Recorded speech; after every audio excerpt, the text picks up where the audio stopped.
বাজান রে, উকবা ইবনে আবি মুঈত কালেমা পড়ছে, মনে আছে? কালেমা পড়ছে, নবীজিও খুশি হয়ে গেছে। উকবার বাড়িতে মেহমানদারি গ্রহণ কইরা নবীজি চইলা গেছে।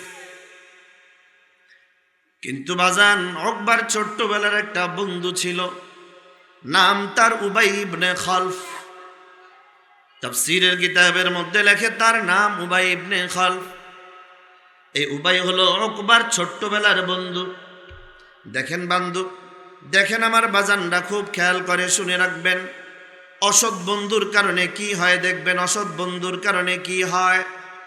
উকবার ছোট্টবেলার বন্ধু উবাই উকবারে ডাক দেয়া কয়, উকবা শুনেছি তুমি নাকি বাপ দাদার ধর্ম ত্যাগ করেছ, তুমি নাকি বাপ দাদার ধর্ম ত্যাগ কইরা এতিম মুহাম্মদের কালেমা পড়ছো। নাউজুবিল্লাহ বলবেন না।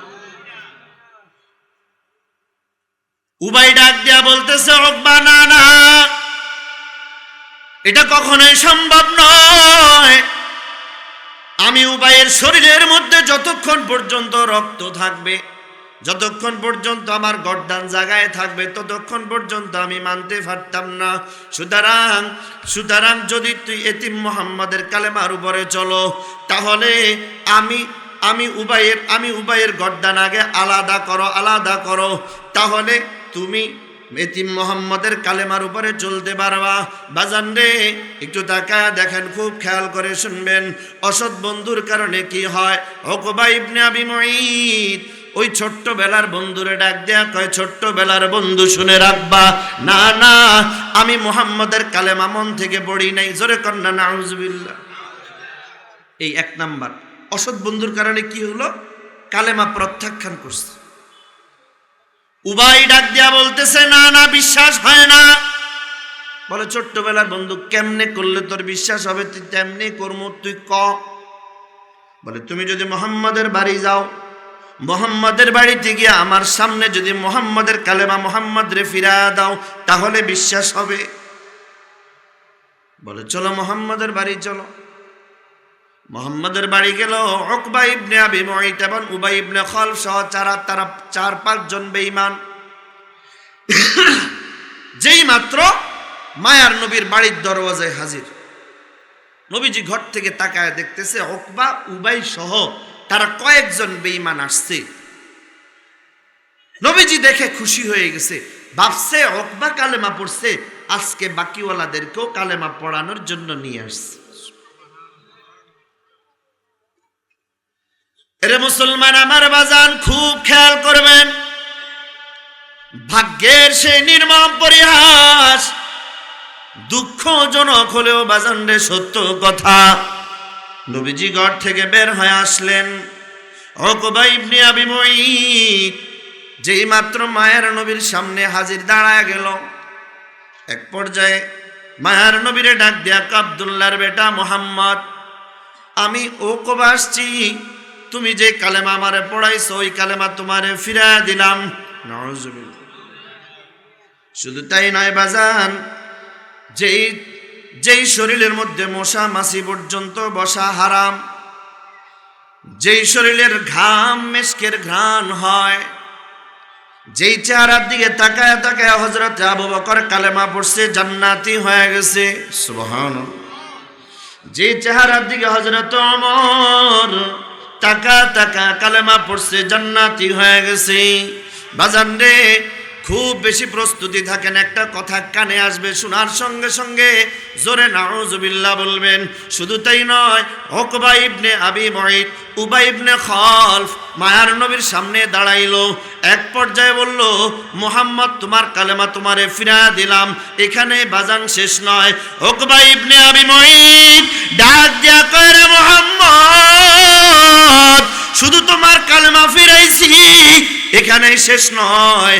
এক পর্যায়ে উকবা মায়ার নবীর নূরানী চেহারার দিকে তাকাইয়া থুতু পর্যন্ত নিক্ষেপ করেছে। আর জোরে কন্না নাউজুবিল্লাহ। এটার মূল কারণ বাজান অসৎ বন্ধু। বলেন কি বন্ধু? আবার বলেন অসৎ বন্ধু। বাজান রে, মায়ার নবী কান্নায় ভেঙে পড়লেন।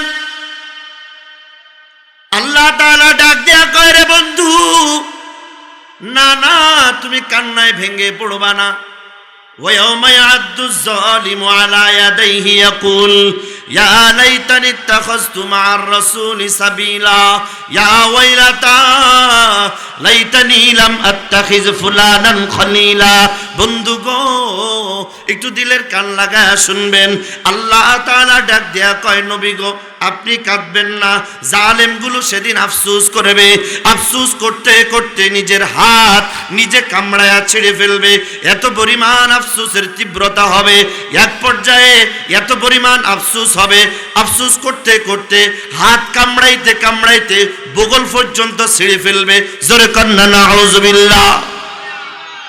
বুঝে থাকলে বলবেন, সেদিন আফসোস করে কি আর কোনো কাজে আসবে?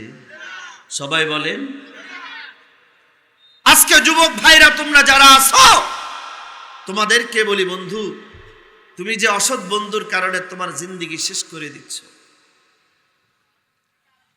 আপনি তাকায় দেখবেন অসৎ বন্ধুর কারণে কি হয়। হাজী সাহেবের ছেলে হঠাৎ তাকায় দেখতেছে হাজী সাহেবের ছেলে নষ্ট হয়ে গেছে। কি হলো? কই যে অসৎ বন্ধুর সাথে চলতে চলতে এখন সেও নষ্ট হয়ে গেছে। কথা কর্ম। শুধু তাই না, সমাজের মধ্যে যত নেশা আছে, নেশা,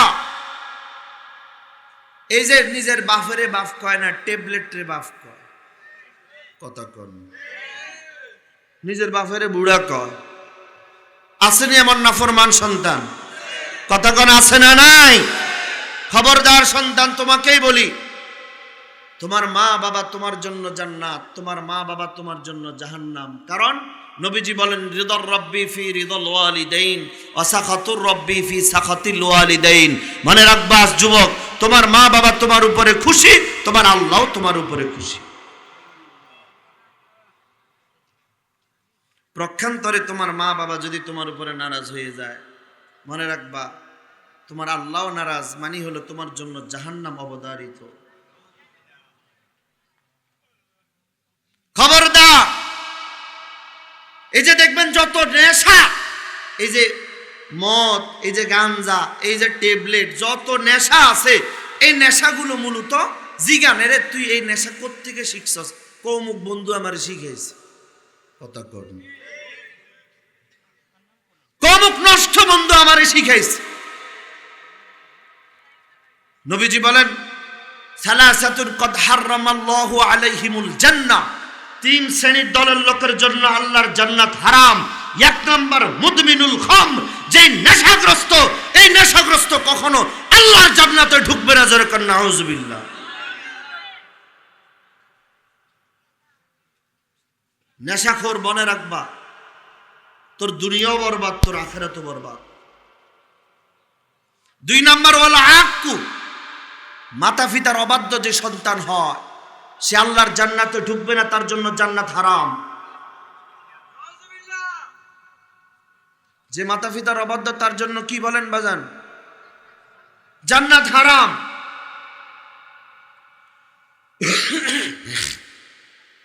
তাহলে সমাজের মধ্যে যত নেশাখোর দেখবেন, অসৎ বন্ধু তারে নেশা শিখাইছে।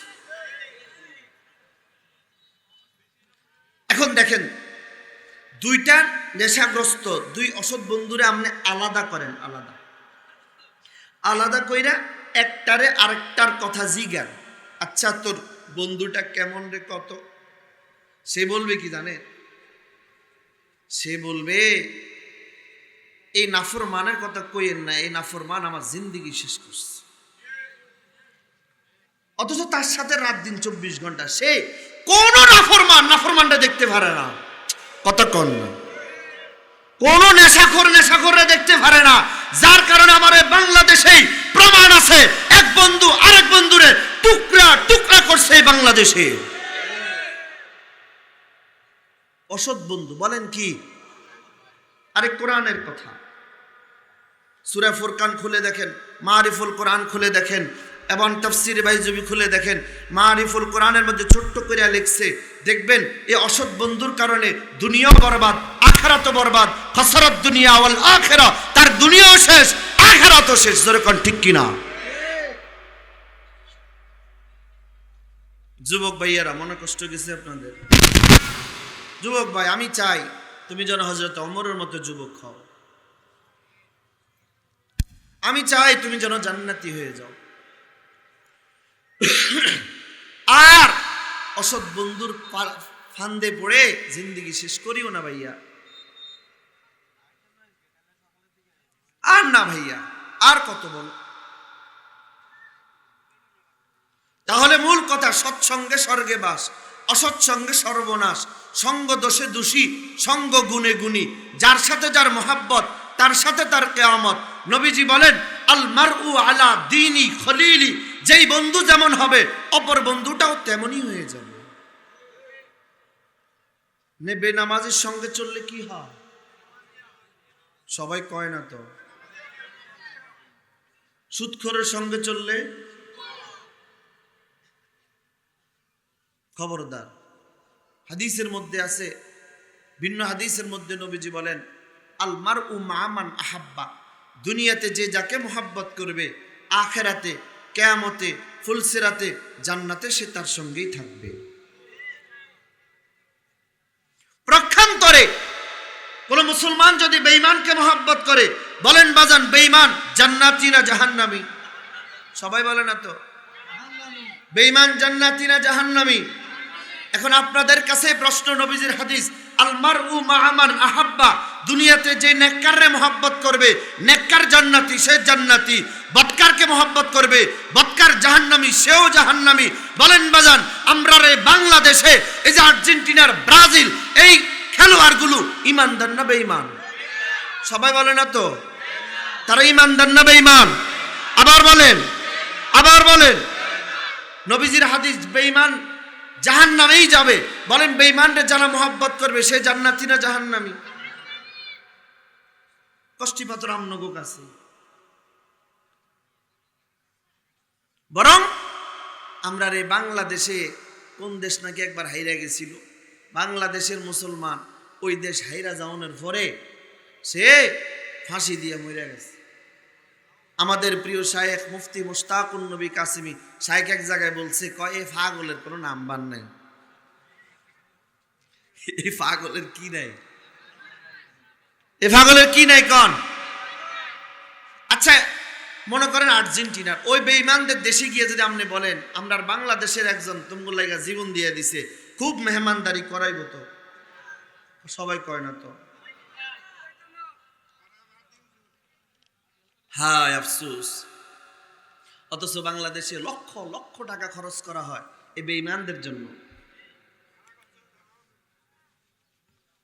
আল্লাহ আমার বাংলাদেশের, বিশ্বের সমস্ত মুসলমানদেরকে কুদরতি হাতে হেফাজত করেন। বাজানরে আমি বেশি কথা লম্বা করব না, এর মূল টনিকটা আপনাদেরকে শোনায়া যায়। সৎসঙ্গে স্বর্গে বাস, অসৎসঙ্গে সর্বনাশ। সঙ্গ দোষে দোষী হয়, সঙ্গ গুণে গুণী হয়। যার সাথে যার মোহাব্বত হয়, তার সাথে তার কিয়ামত হয়। মনে রাখবেন বাজান, নবীজি বলেন, আল মারউ আলা দীনি খলিলি। এক বন্ধু যেমন হয়, অপর বন্ধুটাই তেমনই হয়। বাজান রে মনে রাখবেন, অসৎ বন্ধুর কারণে অসৎই হয়। প্রক্ষান্তরে কোন রকম বুঝাইয়া শোনায়া যদি একটা গাট্টি বাইন্দা যদি আল্লাহর রাস্তায় বের করে দেওয়া যায়, 40 দিন পরে আইসা যেই মানুষটা নামাজ পড়তো না, এই মানুষটা 40 দিন পরে আর নামাজ ছাড়ে না। সবাই বলে না। কারণ কি? সৎসঙ্গের কারণে এই বান্দাটা নামাজি হয়ে গেছে। বহু তাবলিগওয়ালা আছে যারা তাবলিগে গিয়া চেহারায় দাড়ি আনছে, মাথায় টুপি লাগাইছে, এমন লম্বা জুব্বা পড়ছে, মনে হয় যেন কোনো শায়েখ। কারণ কি? সৎসঙ্গ। বলেন কি? সৎসঙ্গ। আমি দেখছি আমাদের শায়েখ মুফতি মুশতাকুন নবী কাসিমি শায়েখের এখানে অনেক দাড়ি ছাড়া মানুষ আসছে, এখন দাড়িওয়ালা হয়ে গেছে। আর আমি দেখছি বহু বিড়ি খাইনে আসছে, এখন বিড়ি খায় না, এখন মেসওয়াক করে। সুবহানাল্লাহ পড়বেন না। আগে চেহারায় খুর লাগাইতো, এখন নিজেও খুর লাগায় না, অন্যরাও খুর লাগাইতে দেয় না। কারণ সৎসঙ্গ। বলেন কারণ কি? সৎসঙ্গ। তাহলে বাজার মূল কথা, মহব্বত এটা বড় দামি বাহানা। মহব্বতের কারণে অনেক কঠিন ও সহজ হয়ে যায়। এখন আমরা দুনিয়াতে কার সঙ্গে মহব্বত লাগাবো, দুনিয়াতে কারকে মহব্বত করব? বাজান রে, আল্লাহকে পাওয়ার মাধ্যম মুফাসসিরগণ 4টা লিখছে। তার মধ্যে একটা হলো উলামায়ে কেরামকে মহব্বত করা, আহলুল্লাহদেরকে মহব্বত করা। এটা হলো আল্লাহ পাওয়ার একটা মাধ্যম। সুবহানাল্লাহ পড়েন। সুবহানাল্লাহ। ইয়া আইয়ুহাল্লাযীনা আমানুত্তাকুল্লাহ ওয়াবতাগু ইলাইহিল ওয়াসিলা, এই আয়াতের অনুকূলে তাফসিরে আছে আল্লাহকে পাওয়ার মাধ্যম 4টা। তার মধ্যে একটা হলো আহলুল্লাহ, যারা আল্লাহর ওলি, এদেরকে মহব্বত করা, এদের সংস্রবে থাকা, এদের কাছাকাছি আমল শিখা, তাতেই আল্লাহ ওয়ালা জান্নাতি, তুমিও জান্নাতি। তাহলে বাজান মূল কথা, মহব্বত এটা বড় দামি বাহানা। যারে তারে মহব্বত কইরেন না। আলমারউ মা মান আহাব্বা, দুনিয়াতে যে যাকে মহব্বত করবে, আখিরাতে ফুলসিরাতে জান্নাতে সে তার সঙ্গেই থাকবে। বাজানরে মহব্বত করার কারণে একটা কুকুর জান্নাতি হয়ে গেছে। সুবহানাল্লাহ। মহব্বত করার কারণে একটা ওট জান্নাতি হয়ে গেছে।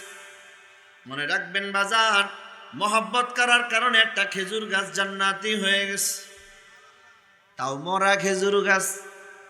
যারা মসজিদে নববীর ভিতরে ঢুকেছেন, একটা জায়গা আছে, ওই জায়গাটা আমার নবী বলছে এটা হলো জান্নাতের একটা অংশ, একটা টুকরা, যেটাকে রিয়াজুল জান্নাহ বলা হয়। আমি যেই মাত্র রিয়াজুল জান্নাহে ঢুকলাম, তাকায় দেখলাম সব পিলারগুলোর উপরে একটা একটা নাম লেখা আছে। একটা পিলারের দিকে আমি তাকায় দেখলাম, পিলারের উপরে লেখা আছে উস্তুনে হান্নানা। বাজান রে, সিরাতে ইবনে হিশামের মধ্যে লেখে এই পিলারের জায়গাতে একটা খেজুর গাছ ছিল। খেজুর গাছ আমার নবী, মায়ার নবী রাহমাতুল লিল আলামিন, এই খেজুর গাছটার মধ্যে হেলান দিয়া বয়ান করতেন, খুতবা দিতেন। সুবহানাল্লাহ। সাহাবায়ে কেরাম হঠাৎ মায়ার নবীরে ডাক দিয়া কয়, ইয়া রাসূলুল্লাহ, ও পয়গম্বর, আপনার জন্য সুন্দর একটা মিম্বার আনছি। মিম্বার আপনি যদি অনুমতি দেন, খেজুর গাছটাকে সরায়া দিব, আর এই খেজুর গাছের জায়গায় মিম্বারটা বসায়া দিব। সুবহানাল্লাহ। নবীজি অনুমতি দিয়ে দিলেন, খেজুর গাছটাকে সরায়া দিস। সরায়া দেওয়ার পরে মায়ার নবীর সাহাবীরা মিম্বারটাই না খেজুর গাছের জায়গায় বসায়া দিস। শুক্রবারের দিন মায়ার নবী আসছে, খুতবা দিবে, বয়ান করবে। হঠাৎ করে মায়ার নবী যেই মাত্র মিম্বারে বসলো, কর্ণকুহরে ভেসে আসলো কান্নার আওয়াজ। সুবহানাল্লাহ। মায়ার নবী মিম্বার থেকে নামলেন, গিয়া খেজুর গাছের পাশে গিয়া ডাক দিয়া বলে, খেজুর গাছ কেন কাঁদতেছো? মায়ার নবীর প্রশ্ন করতে দেরি, আল্লাহ খেজুর গাছের জবান খুলতে দেরি নাই।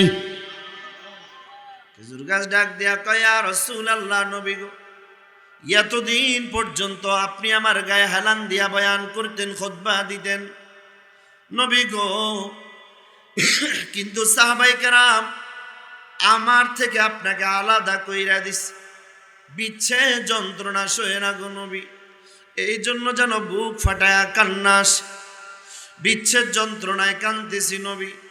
মায়ার নবী খেজুর গাছটারে ডাক দিয়া কয়, খেজুর গাছ শুনে রাখো, আমি নবীজি তোর জন্য দোয়া করেছি, আল্লাহ তোর হায়াত কিয়ামত পর্যন্ত বাড়ায়া দিবে।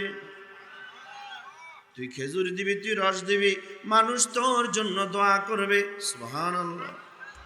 বাজান রে, না না, তারপরও খেজুর গাছের কান্না বন্ধ হয় না। এরপরও খেজুর গাছ শুধুই কাঁদে, ফোফায়া ফোফায়া কান্দে। বাজান রে, সিরাতে ইবনে হিশামের মধ্যে লেখে, মায়ার নবী খেজুর গাছটাকে প্রশ্ন করলো, খেজুর গাছ এরপরেও কেন কাঁদো? ইয়া রাসূলুল্লাহ, নবী গো, একটা সময় তো এমন হয়ে যাবে যে সময়টাতে আপনি দুনিয়া ছেড়ে বিদায় হয়ে যাবেন, আর আপনি হবেন জান্নাতের আলা মাকামেই থাকবেন, আমি চাইলেও আপনাকে দেখতে পারবো না। নবী গো, এই বিচ্ছেদ যন্ত্রণা আমি কিভাবে সইব? নবীজি বলেন, খেজুর গাছ তুই আমি নবীরে মোহাব্বত করার কারণে এত দামি হয়ে গেছো।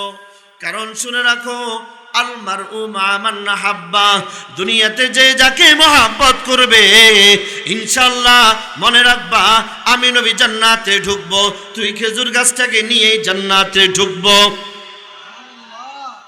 বলেন বাজান, ওই মোহাব্বত নবীরে করা দরকার আছে না নাই? নবীজি বলেন, লা ইউমিনু আহাদুকুম হাত্তা আকুনা আহাব্বা ইলাইহি মিন ওয়ালিদিহি ওয়া ওয়ালাদিহি ওয়ান নাসি আজমাইন। ততক্ষণ পর্যন্ত তুমি প্রকৃত মুমিন হইতে পারবা না যতক্ষণ পর্যন্ত তোমার জীবনের চেয়ে, সন্তান সন্ততির চেয়ে এবং নিজের জীবনের চেয়েও নবীজির ভালো না বাসবা, ততক্ষণ পর্যন্ত তুমি প্রকৃত মুমিন হইতে পারবা না। বলেন তো, আমরা নবীর নিজের জীবনের চেয়েও মোহাব্বত করার বেশি দরকার আছে না নাই? আরো জোরে বলেন না, আছে না নাই? একটু চিল্লায় বলেন না আল্লাহু আকবার। কলিজা হাত রাইখা কন যে আমি নবীর জীবনের চেয়ে মোহাব্বত করি। বলেন না ইনশাআল্লাহ। এখন নবীজির কেমনে মোহাব্বত করবেন? হযরত আবু বকর নবীজির দিকে তাকায় তাকায় কালেমা পড়ছে, জান্নাতি হয়ে গেছে, নবীর সঙ্গে জান্নাতে থাকবে। সুবহানাল্লাহ। হযরত আলী নবীজির চেহারার দিকে তাকায় তাকায় কালেমা পড়ছে, জান্নাতি হয়ে গেছে, নবীর সঙ্গে জান্নাতে থাকবে। আমার আর আপনার জন্ম 1400 বছর পরে। আমরাও তো নবীর উম্মত, আমরাও তো চাই নবীর সঙ্গে জান্নাতে থাকতে চাননি? কারা কারা চান একটু হাত তুলে আল্লাহরে দেখায় দেন। নারায়ে তাকবীর। নবীর সঙ্গে জান্নাতে থাকবো, বলেন ইনশাআল্লাহ। দুইটা ফর্মুলা বলবো, এই দুইটা ফর্মুলার উপরে যে চলবে ইনশাআল্লাহ সে নবীর সঙ্গে জান্নাতে থাকবে। হতে পারে স্বপ্ন যুগে নবীর সঙ্গে মোলাকাত হয়ে যাবে। ফর্মুলা কয়টা? সবাই বলেন। 1 নাম্বার ফর্মুলা, নবীর মাদ্রাসাকে মোহাব্বত করব, বলেন ইনশাআল্লাহ। 2 নাম্বার ফর্মুলা, নবী বলেন, মান আহাব্বা সুন্নতি ফাকাদ আহাব্বানি ওয়া মান আহাব্বানি কানা মাই ফিল জান্নাহ। জোরে কন্না সুবহানাল্লাহ। কোরআনে কারীম খুলে দেখেন, আল্লাহ তাআলা বলেন, কুল ইন কুনতুম তুহিব্বুনাল্লাহ ফাত্তাবিউনি। আল্লাহ বলেন, হে পয়গম্বর, আপনার উম্মতেরা যদি আমি আল্লাহরে ভালোবাসতে চায়, একটা যেন ফর্মুলা মানে, তারা যেন আপনি নবীর ইত্তেবা করে। ফলে কি হবে? আল্লাহ বলেন, আমি আল্লাহ তারে 2টা পুরস্কার দান করব। 1 নাম্বার পুরস্কার, ইউহিব্বুকুমুল্লাহ, আমি আল্লাহ নিজেই তারে মোহাব্বত করব। 2 নাম্বার পুরস্কার, ওয়া ইয়াগফির লাকুম যুনুবাকুম, আমি আল্লাহ তার জিন্দেগীর সমস্ত গুনাহ মাফ করে দেব। আসেন এবার মূল কথায়। মান আহাব্বা সুন্নতি, যে নবীর সুন্নতকে মোহাব্বত করলো, ওয়ামান আহাব্বানি, সে যেন নবীরেই মোহাব্বত করলো। আর যে নবীরে মোহাব্বত করবে, নবীজি বলেন, সে আমার সঙ্গে জান্নাতে থাকবে। তার মানে 2 নম্বর ফর্মুলা সুন্নত। বলেন কি? আবার বলেন। আমার আব্বাজান রহমতুল্লাহ আলাইহি প্রায় সময় কথাটা বলতেন, সুন্নত মতো জিন্দেগি সবই হবে বন্দিগি। সুবহানাল্লাহ। বলেন, সুন্নত মতো সবই হবে। আল্লাহু আকবার। তার মানে মূল আমরা যে টপিকটা পেলাম সেটা হলো সুন্নত। বলেন কি? এখন সুন্নতের মোহাব্বত করার কারণে মানুষ কি পরিমাণ দামি হয়, একটা কথা বলবো, কথা বলে আলোচনা শেষ। এই সুন্নতের মোহাব্বত যার কলিজায় যদ্দুর, ইনশাআল্লাহ তার দুনিয়া আখিরাত তদ্দুর। বাজান রে, দারুল উলুম দেওবন্দের খবর নিয়ে দেখো। দারুল উলুম দেওবন্দ মাদ্রাসার পাশে একজন গ্রাম্য মানুষ, সে একদিন দারুল উলুম দেওবন্দের একজন শিক্ষক ছিল, নাম তার ইউনুস রাহিমাহুল্লাহু তাআলা। ওই শিক্ষকরা একদিন আইসা বলতেছে, হুজুর আমি স্বপ্নে দেখছি। কি স্বপ্ন? বলে একজন আমারে আয়সা ডাক দিয়া বলতেছে, শোনো অমুক জায়গায় নবীজি আসছে, নবীজিরে দেখতে চলো। সবাই বলেন না, জোরে বলেন না সুবহানাল্লাহ। বাজান রে, স্বপ্ন যুগের ওই ঘোষণাটা শুধু নবী নয়, আবু বকর, ওসমান, আলী, এইভাবে 4 জন দামি দামি সাহাবী, ওমর সহ নবীর সঙ্গে আসছে। সেখানে গেলে 4 জন দামি সাহাবীরই তোমরা দেখতে পারবা। উনি ছিল একজন সাধারণ মানুষ, দারুল উলুম দেওবন্দ গ্রামের। উনি ওই ইউনুস রাহিমাহুল্লাহ তাআলারে বলতেছে, হুজুর আমি এমনি এমনি স্বপ্নে দেখতেছি। উনি বলতেছে, হুজুর আমি স্বপ্ন যুগে খবরটা পাওয়ার পর আমি দৌড়তে শুরু করলাম, গেলেই তো নবীজিরে দেখমু। তিনি বলেন, আমি দৌড়তে এক পর্যায়ে আমি তাকায় দেখতেছি রাস্তার মধ্যে একজন বয়োবৃদ্ধ মানুষ লাঠি ভর কইরা নিচের দিকে তাকায়া খুব ধীর কদমে রাস্তার ডান পাশে দিয়া হাঁটে। সুবহানাল্লাহ। উনি বলতেছেন, আমি বহু চিন্তায় পড়ে গেলাম, এত বয়োবৃদ্ধ মানুষটাকে পিছন থেকে চেনা যায় না। সামনে গিয়ে আমি তাকায় দেখলাম ইনি আর কেউ নয়, ইনি হলেন দারুল উলুম দেওবন্দের প্রতিষ্ঠাতা মুহতামিম আল্লামা কাসেম নানতুবি রাহমাতুল্লাহ আলাইহি। সামনে গিয়া বলে, আমি জিজ্ঞাসা করলাম, হুজুর কই যান? অমুক জায়গায় নবী আসছে, সেখানে গেলে নবীরে দেখতে পারমু, এর লাইগা যাই। উনি বলে, হুজুর তো খুব ধীর কদমে হাঁটে, লাঠি ভর কইরা হাঁটে, নিচের দিকে তাকায় হাঁটে, ডান পাশ হয়ে হাঁটতেছে। উনি যেইভাবে আস্তে আস্তে হাঁটে, আমার দেরি সহ্য হয় না, আমি দৌড়তে শুরু করলাম নবীজিরে দেখতে। উনি বলে, আমার দেরি সহ্য হয় না, আমি দৌড়তে এক পর্যায়ে তাকায় দেখতেছি ওই যে দূরে মায়ের নবীর নূরানি চেহারা দেখা যায়। বাজানরা মাঝখানে একটা কথা বলে রাখি, মনে রাখবেন, দুনিয়াতে যে স্বপ্ন যুগে মায়ার নবীরে স্বপ্নে দেখছে, নিশ্চয় সে নবীরেই দেখছে। নবীজি বলেন, মার রাআনি ফাকাদ রাআনি হাক্কা, যেই নবীজির স্বপ্নে দেখছে নিশ্চয় নবী বলেন সে আমার এই স্বপ্নে দেখছে। বাকি স্বপ্নের কথাটা কারো করে কইয়েন না, শায়েখ থাকলে শায়েখের কাছে কইয়েন, যারে তারে শোনাইয়েন না। মনে রাখবেন, স্বপ্ন যুগে যে নবীরে দেখছে তার জন্য আল্লাহর জান্নাত ওয়াজিব হয়ে গেছে। উনি বলতে, যে মাত্র আমি মায়ার নবীর সামনে গেলাম, মায়ার নবী আমার সঙ্গে মুসাফা করলেন, আমি সালাম দিলাম, আসসালাতু আসসালামু আলাইকা ইয়া রাসূলুল্লাহ, আসসালাতু আসসালামু আলাইকা ইয়া হাবিবাল্লাহ। মায়ার নবী আমার সঙ্গে মুসাফা করলেন, কলিজার সঙ্গে কলিজা লাগাইলেন। পাশে একটা চেয়ার খালি ছিল, ওই চেয়ারের মধ্যে আমারে বসায়া দিছে। সুবহান। তিনি বলে, আমি চিন্তায় পড়ে গেলাম, কাসেম নানতুবি রহমতুল্লাহ আলাইহি আসতেছে। কাসেম নানতুবি রহমতুল্লাহ কে আপনারা চিনেন? ওই কাসেম নানতুবি রহমতুল্লাহ আলাইহি রে নবীজি স্বপ্নে যুগে কয়, কাসেম এমনে এমনে কইরা মাদ্রাসা করবা। আর যেই মাদ্রাসার অঙ্কন নবীজি স্বপ্ন যুগে দেখা দিছে, ওই মাদ্রাসার নাম দারুল উলুম দেওবন্দ। তিনি চিন্তায় পড়ে গেলেন, আসতেছে তো কাসেম নানতুবি, তারে নবীজি কোথায় বসাবে? আর কোনো চেয়ার খালি নাই, দুই পাশে 2 জন সাহাবী, বাকি দুই পাশে 2 জন সাহাবী, একটা চেয়ার খালি ছিল, ওই চেয়ারে আমারে বসায়া দিছে। উনি বহু চিন্তা করার পর এক পর্যায়ে তাকায় দেখতেছে ওই কাসেম নানতুবি রহমতুল্লাহ আলাইহি ছোট্ট ছোট্ট কদমে ডান পাশ হইয়া নিচের দিকে তাকা সামনের দিকে উগাইতেছে। যেই মাত্র মায়ার নবীর সামনে দাঁড়াইলেন, মায়ার নবী মুসাফা করলেন, কলিজার সঙ্গে কলিজা লাগাইলেন। উনি বলতেছেন, আমি টেনশনে পড়ে গেলাম, কেমনে গো এ কাসেম নানতুবির মায়ার নবী কোথায় গো বসাবে? এক পর্যায়ে আমি তাকায় দেখতেছি মায়ার নবী কাসেম নানুতুবির কোনো চেয়ারে বসায় নাই।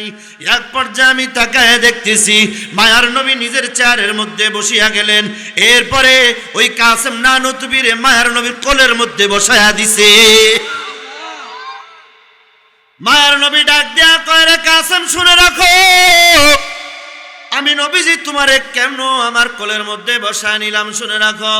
কারণ কি জানো, তোমার আসার পথে যেই হাঁটাটা নিচের দিকে তাকা তাকা হাঁটা, এটা আমি নবীর সুন্নত। লাঠি ভর কইরা হাঁটা, এটা আমি নবীর সুন্নত। ধীর কদমে হাঁটা, এটা আমি নবীর সুন্নত। নিচের দিকে তাকা তাকা হাঁটা, এটা আমি নবীর সুন্নত।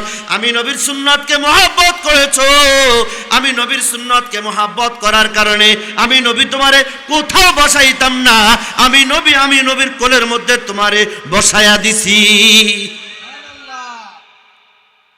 বলেন বাজান, ওই সুন্নত মানলে দাম বাড়ায় দিবেন কে?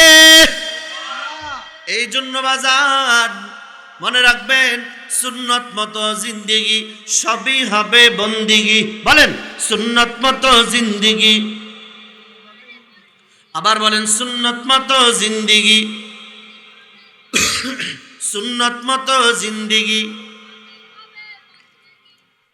এখন আসেন সুন্নতের আরেকটু কথা বলি।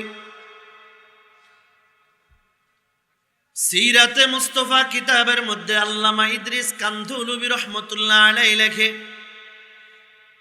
মায়ার নবীর অন্তিম সময় যে মাত্র মায়ার নবী মৃত্যু সজ্জায়, নবীজির মাথার পাশে একটা ভাণ্ড ছিল, ভাণ্ড পানির ভাণ্ড। বারবার হাত ভিজায় আর হাত ভিজায় চেহারার মধ্যে মায়ার নবী মুসে আর বলে, লা ইলাহা ইল্লাল্লাহ ইন্না লিল মাউতি সাকরাত। আল্লাহ ছাড়া কোনো ইলাহ নাই, নিশ্চয় মৃত্যুর কষ্ট বড় বড় কঠিন। বাজান রে, মনে রাখবেন, এক পর্যায়ে আম্মা জানা আয়েশার হাত থেকে মেসওয়াক নিয়ে মায়ার নবী মেসওয়াক করলেন, যেন মায়ার নবীর ওই শব্দের যেই চেহারার আকৃতিটা, এরপরে যেন চেহারার ওই আকৃতিটা দুরূপিত হয়ে মনে হয় যেন নবীজির সাকরাতের কষ্ট দুরূপিত হয়ে গেছে।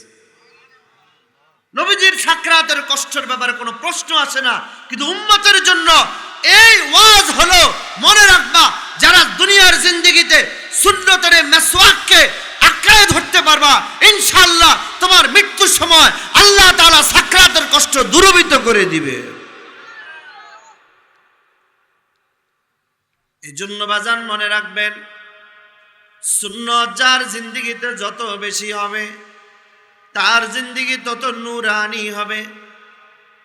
অনুরোধ করব, বলো, অনুরোধ করে বলি বাজান রে, সুন্নত ছাড়িও না, সুন্নত মতো জিন্দেগি গড়াও, ইনশাআল্লাহ তোমার জিন্দেগি আল্লাহ দামি বানায় দিবে, তোমার জিন্দেগি আল্লাহ সাহাবীওয়ালা জিন্দেগি বানায় দিবে। অনুরোধ করি বলি বন্ধু, আর অসৎ বন্ধুর কাছে যায়ও না, অসৎ বন্ধুর কারণে তোমার জিন্দেগি শেষ করে দিবে। এই অসৎ বন্ধু তোমার জিন্দেগিকে কখনো দামি বানাবে না। অসৎ বন্ধুর কারণে তোমার দুনিয়াও বরবাদ, আখিরাতও বরবাদ। আল্লাহ তাআলা বলেন, ওয়ায়াউমা ইয়া'আদ্দুজ যালিমু আলা ইয়াদাইহি ইয়াকুল ইয়া লাইতানি ইত্তাখাযতু মা'আর রাসূলি সাবিলা ইয়া ওয়াইলাতা লাইতানি লাম আত্তাখিজ ফুলানান খলিলা। এই জালেমগুলোর ব্যাপারে যে আয়াত অবতীর্ণ হলো, দুনিয়ার যুবকেরা, অসৎ বন্ধুর কারণে যদি তুমি নামাজ ছেড়ে দাও, আল্লাহকে ভুলে যাও, আর নবীর আদর্শ মতো চলতে না পারো, তুমিও এই উকবার মতো আফসোস করবা, আর ওই দিন আফসোস করে কোনো কাজে আসবে। এই জন্য বাজার মুরব্বী বাবাদেরকে বলে যায়, দাড়ি পাকনা বাবাদেরকে বলিয়া যায়, সন্তানদেরকে দিন শিখান, আল্লাহ চিনান, কোরআন পড়ান। মনে রাখবেন, আজকে আমাদের শায়েখ রাতে যে বাচ্চাদেরকে পাগড়ি দিবে, মনে রাখবেন কিয়ামতের ময়দানে এই কোরআনওয়ালাদেরকে ডাক দেয়া বলা হবে, কোরআনওয়ালা ইকরা ওয়ারতাকি ওয়ারাত্তিল কামা কুনতা তুরাত্তিলু ফিদ দুনিয়া ফাইন্না মানজিলাতাকা ইনদা আখির আয়াতিন তাকরাউহা। কিয়ামতের ময়দানে এই কোরআনওয়ালাকে ডাক দিয়া বলা হবে, কোরআনওয়ালা ইকরা ওয়ারতাকি, তুমি তেলাওয়াত করো আর উপরের দিকে উঠতে থাকো। সুবহান। হাফেজে কোরআন আই সাহেবে কোরআন, যে হাফেজে কোরআনকে আল্লাহ তাআলা কিয়ামতের ময়দানে বলবে, এ কোরআনওয়ালা ইকরা ওয়ারতাকি, তুমি তেলাওয়াত করো আর উপরের দিকে উঠো। ভাইজান রে, কোরআনওয়ালা এক পর্যায়ে ডাক দিয়ে বলবে, আল্লাহ এরপরে আমি কই যাব? বলে, যেখানে গিয়ে তোমার তেলাওয়াত শেষ হবে সেখানে তোমার জন্য জান্নাতের ফয়সালা হবে। কোরআনওয়ালা আল্লাহকে ডাক দিয়ে বলবে, আল্লাহ আমার মা কই, আমার বাবাই কই? বলে, তোমার মা বাবা গুনার কারণে জাহান্নামী, জাহান্নামের আগুনে জ্বলতে জ্বলতে আঙ্গার হয়ে গেছে। কোরআনওয়ালা বলবে, আল্লাহ যেই জান্নাতে আমার মা নাই বাবাই নাই, ওই জান্নাত আমার দরকার নাই। কোরআনওয়ালা ডাক দিয়া বলবে, আল্লাহ আমার জান্নাতে যেতে চাই। বলে, ঠিক আছে কোরআনওয়ালা, তোমার সুপারিশ মঞ্জুর করা হলো। আল্লাহ কুদরতিয়াতে ওই কোরআনওয়ালার মা বাবাকে জাহান্নাম থেকে উঠাবে। উঠানোর পর তাকায় দেখবে এই কোরআনওয়ালার মা বাবা তো নাই, দুইটা কয়লা উঠানো হয়েছে। কোরআনওয়ালা বলবে, আল্লাহ চাইছি আমার মা, চাইছি আমার বাবা, এই তো দেখি দুইটা কয়লা দেখা যাচ্ছে। আল্লাহ ডাক দিয়া বলবে, কোরআনওয়ালা আজকে তোমার কারণে তোমার মা বাবাকে এত দামি বানা দিব। তাকায় দেখো, কোরআনওয়ালার মা বাবাকে আল্লাহ কুদরতি হাতে নিবে। বাজান রে, জান্নাতের পাড়ে একটা কূপ আছে, কূপ, ওই কূপের নাম হলো আবে হায়াত। ওই আবে হায়াত নামীয় কূপের মধ্যে আল্লাহ তাআলা ওই কোরআনওয়ালার মা বাবাকে একটা চুবানি মারবে, উঠানো হবে। তাকায় দেখবে ওই কোরআনওয়ালার মা বাবার চেহারা আল্লাহ তাআলা হযরতে ইউসুফ আলাইহিস সালামের চেহারার চেয়েও বেশি সুন্দর বানায়া দিবে। কিয়ামতের ময়দানে কোরআনওয়ালার মা বাবাকে এত বড় একটা শান দেওয়া হবে, এত বড় একটা শান দেওয়া হবে। দূরে তাকা দেখবে কোরআনওয়ালার মা বাবা বড় ওই চেয়ারগুলোতে বসা। প্রশ্ন করা হবে, এরা কারা? এরা কি কোনো নবী ওলি নাকি? বলে, না না, বলে এরা হলো দুনিয়ার জমিনের মধ্যে আমার কোরআন সংরক্ষণকারীর মা বাবা। সুবহানাল্লাহ। এরপরে কোরআনওয়ালাকে বলা হবে, কোরআনওয়ালা তুমি তোমার মা বাবার দুইজনের দুই বাহু ধরো আর উপরের দিকে উঠতে থাকো। যেখানে গিয়ে তোমার তেলাওয়াত শেষ হয়ে যাবে সেখানে তোমার জন্য, তোমার মা বাবার জন্য জান্নাতের ফয়সালা হয়ে গেছে। বাজান রে, শুধু তাই নয়, এক একজন কোরআনওয়ালা শুধু মা বাবার জান্নাতে নিবে, এখানেই শেষ নয়। কোরআনওয়ালা তাকে সুপারিশ করার অনুমতি দেওয়া হবে। এমন 10 জনের জন্য সুপারিশ করবে, তার দাদাকে, তার দাদিকে, তার নানাকে, তার নানিকে, এমন 10 জনের জন্য সুপারিশ করার অনুমতি দেওয়া হবে। ওই 10 জনের জন্য জাহান্নাম ওয়াজিব হয়ে গেছে। ওই 10 জনের জন্য সুপারিশ করবে এবং আল্লাহ তাআলা সুপারিশ মঞ্জুর করবে। সুপারিশ মঞ্জুর কইরা তাদেরকে জাহান্নাম থেকে উঠাইয়া তাদেরকে আল্লাহর জান্নাতের মালিক বানায়া দিবে। এই জন্য বাবা বলেন তো, কোরআনওয়ালার মা বাবা দাদা দাদি হওয়ার দরকার আছে না নাই? কারা কারা নিয়ত করছেন দুইটা হাত উঠে আল্লাহরে দেখায়া দেন। নারায়ে তাকবীর, আরো জোরে নারায়ে তাকবীর। হাত আরো সোজা করেন, আরো সোজা। এখন আপনি কইতে পারেন, হুজুর আমার তো ছেলে বড় হয়ে গেছে, কেমনে দিমু? আপনি কইতে পারেন, হুজুর নাতি নাতকু তো আমার হাতে নাই, কেমনে দিমু? বাজান, আপনার পাশের বাড়ির একটা ছেলেরে বুঝায়া কোরআনওয়ালা বানান, সেও জান্নাতে যাবে, আপনারে নিয়েই জান্নাতে ঢুকবে। নিয়ত করছেন না ইনশাআল্লাহ? হ্যাঁ, সবাই নিয়ত করছেন? আল্লাহু আকবার। শুধু তাই নয়, খুতুবাতে হাকিমুল ইসলামের মধ্যে আল্লামা কারি তৈয়ব সাহেব রহমতুল্লাহ আলাইহি লিখছে, আফগানিস্তানের একজন সফল বাদশা ছিল, নাম তার সুলতান মাহমুদ গজনবী। ওই সুলতান মাহমুদ গজনবী একবার উনি তার ওটের উপরে সাওয়ার হইয়া রাত্রিবেলা তিনার বিভিন্ন লোকদেরকে নিয়ে ঘোরাফেরা করতেছে, দেখতেছে। হঠাৎ করে তাকায় দেখলো সরকারি লাইটের নিচে বসে ছোট্ট একটা বাচ্চা কনকনে শীতের দিনে ওই লাইটের নিচে বসে বসে আল্লাহর কালামের তেলাওয়াত করে। সুলতান মাহমুদ গজনবী তিনি ওই আরোহী থেকে নিচে নাইমা ওই কোরআনওয়ালারে জিগাইতেছে, তোমার বাড়ি কই? এত রাত এখন একটা, তুমি এখানে বৈশা বৈশা শীতের দিনে কাইপা কোরআন পড়তেছ। বলে, আপনি কে? আমি তো চিনি না, কিন্তু শুনেন, আমার মা নাই, আমার বাবাই নাই, আমি দুনিয়াতে বড় এতিম। এই পাশে এই মাদ্রাসায় আমি পড়ি। রাত 10টা পর্যন্ত আমার সাথীরা সেখানে 10টা পর্যন্ত হ্যারিকেন জানায়া, বিভিন্ন মোমবাতি জ্বালায়া কোরআন শরীফ তারা সবক শিখে 10টা পর্যন্ত পড়ে তারা এগুলো বন্ধ কইরা চলে যায়। আমি যে এত বড় এতিম, আমি যে একটু তৈল কিনবো, একটু চেরাক জ্বালাবো, এই সামর্থ্য আমার নাই। 10টার পরে আইসা আমি এই লাইটের নিচে রাস্তায় বসে সবক শিখে পরের দিন উস্তাদের সবকটা শোনায়া দিই। খুতুবাতে হাকিমুল ইসলামের মধ্যে লেখে, সুলতান মাহমুদ গজনবী টেনশনে পড়ে গেছে। আমার রাজত্বের হালতে যদি কোনো কোরআনওয়ালা এত কষ্ট পায়, আমি আল্লাহর কাছে কি জবাব দিব? পেরেশানিতে পড়ে গেছে। কোরআনওয়ালারে ডাক দিয়া কয়, কোরআনওয়ালা, তুমি যদি আমার রাজপ্রাসাদে যাও, তোমারে আমি দেখি কিছু যদি দিতে পারি, একটা বাজেট তোমার জন্য করুন। কিন্তু বাজান, কোরআনওয়ালা দুনিয়ার মানুষের কাছে যায় না, দুনিয়ার মানুষের কাছে চায় না। বলেন, কোরআনওয়ালারা চায় কার কাছে?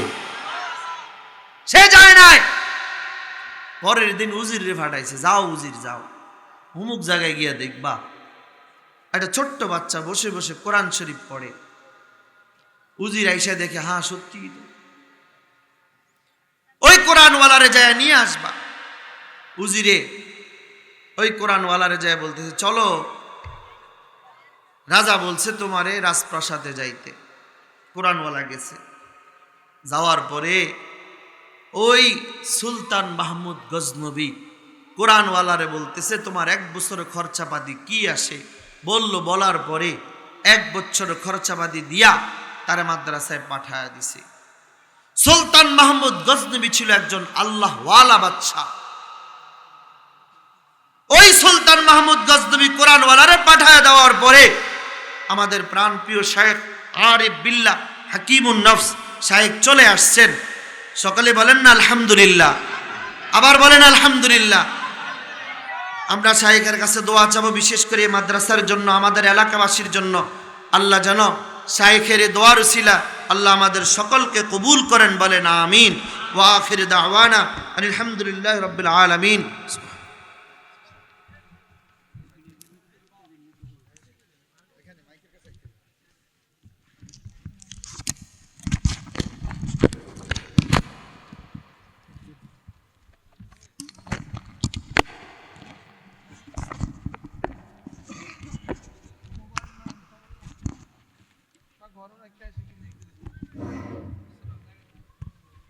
সম্মানিত এলাকাবাসী, আজকে আমাদের প্রধান মেহমান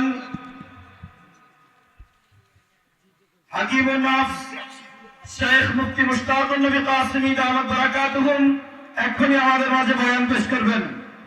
যারা যেখানে আছি সবাই আমরা প্যান্ডেলের ভিতরে চলে আসি।